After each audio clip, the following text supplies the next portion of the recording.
নদী ভাঙন যেন পিছুই ছাড়ছে না। প্রতিদিন নদীগর্ভে বিলীন হচ্ছে বসতভিটা, ফসলি জমি, শিক্ষা প্রতিষ্ঠান, গাছপালা আর মানুষের আজীবনের সঞ্চয়।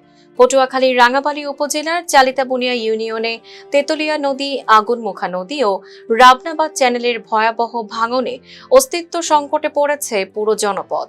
দীর্ঘ 2 দশকেরও বেশি সময় ধরে চলা এই ভাঙনে একাধিক পরিবার একবার দুইবার নয় 5 বার পর্যন্ত হারিয়েছেন তাদের ঘরবাড়ি। বর্ষা ও জোয়ারে নতুন করে শুরু হওয়া ভাঙনে নির্ঘুম রাত কাটছে প্রায় 15,000 মানুষের। আগুনমুখা নদীর উত্তাল ঢেউ আর তেতুলিয়া নদীর তীব্র স্রোত যেন প্রতিদিন একটু একটু করে গিলে খাচ্ছে চালিতাবুনিয়া ইউনিয়নকে। মনোয়ারা বেগম নদী ভাঙনে 3 বার হারিয়েছেন নিজের বাড়িঘর। প্রতিবার নতুন করে ঘর তুলেছেন, কিন্তু আবারও নদী কেড়ে নিয়েছে সবকিছু।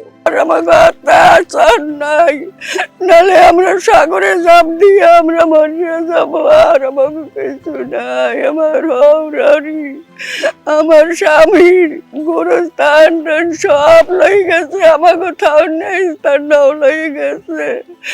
সরকার যদি এখন আমাকে ডুবরে একটু করে, তাই আমরা একটু শান্তি পাবো, নাহলে আমরা শান্তি পাবো না বাবা। শুধু মনোয়ারা বেগমই নন, চালিতাবুনিয়ার হাজারো পরিবারের গল্প প্রায় একই। অনেক পরিবার ইতোমধ্যে ভিটেমাটি ছেড়ে অন্যত্র আশ্রয় নিতে বাধ্য হয়েছে। মূলত আমাকে এই সমস্ত এলাকায় প্রায় 30 বছর বয়স। কিন্তু নদী ভাঙ্গনে আমাদের 4 থেকে 5 বার বাড়িঘর ভাঙছে, নিয়েছে, আবার করছি, আবার গেছে। এখন শেষ পর্যায়ে এমন আছি, মানে আমাদেরকে কোনো বাড়ি করার মতো আর কোনো জায়গা জমি নাই। আমার মতো এরকম শত শত মানুষ এই এলাকায় এখন নিঃস্ব। এমন 30 বছর ভাঙতির বয়স, কিন্তু এর ভিতরে সরকার কোনো পদক্ষেপ নিয়েছে। এরকম বহুজনে আইসে, বহুতবার কথাবার্তা আমাদের জানছে, নিয়েছে, শুধু আশ্বাস পাই কিছু কাজ দেখি। এখন আমাদের আশা বর্তমান সরকারের কাছে যে তারা যদি আমাদের কাছে একটু নজর দিত, আমরা এই কষ্ট থেকে একটু বাঁচতে পারতাম। বাপদাদার কবরস্থান তো আমার দুনিয়াতে সব চলে গেছে গিয়ে। এখন আমার থাকার মতো কোনো বস্তু বলতেই নাই, কোনো আমার স্থান নাই। এখন প্রত্যেকটা জোয়ার আইয়া আমাদের বাড়িঘর সব কিছু তলাইয়ে যায়। এখন আমরা যে থাকবো এরকম কোনো ঘুম নিদ্রা কিচ্ছুই আমাদের আসে না। এখন আমরা তো এই লোকে সারাদিন নদীর কান্দা বাস করতে আছি। এখন যদি এটু লইয়া যায়, তাহলে আমাকে নদী ছাড়া কোনো উপায় নাই। কি কম দুঃখের কথা, দুঃখের কোনো শেষ নাই ভাই। আমার বয়স এই 26 বছর দেখছি নদী আসলে মেলা দূরে, কিন্তু ভাঙতে রাস্তায় খুলে বাড়ি করে থাকি। 4-5 বার করে বাড়ি করছি আমার এই বয়সে। এখন মনে করেন যে একটা বাড়ি করবো, বাড়ি করার মতো কোনো সুযোগ আর নাই। যার যে জায়গাটা ওই জায়গায় থাকি। ভাঙতে নিতে নিতে এইবার আবার আইছে, এখনো ভাঙ্গে, কিচ্ছু করার নাই।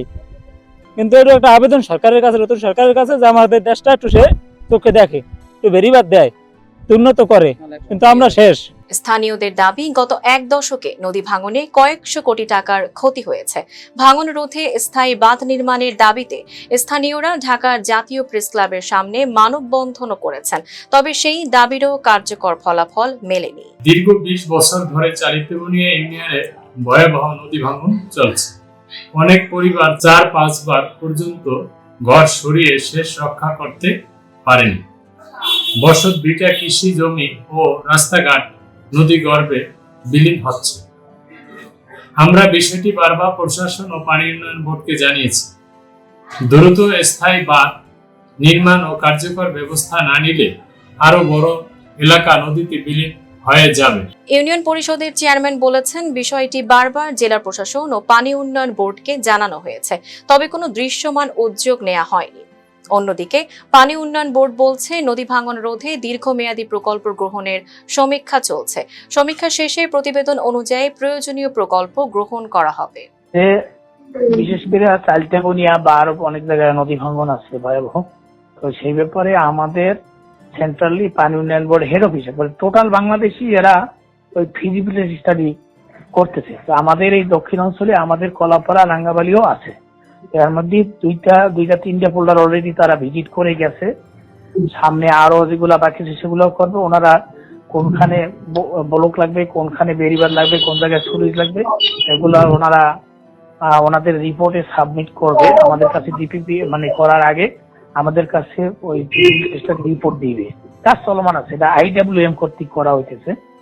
তো ওনারা রিপোর্ট দিলে তারপরে আমরা ওই অনুসারে ডিপিপি সাবমিট করব। তখন যেখানে যেটা লাগবে তখন আমরা করবো মানে ডিপিপি তৈরির জন্য। Tanjima Nowrin, face the people.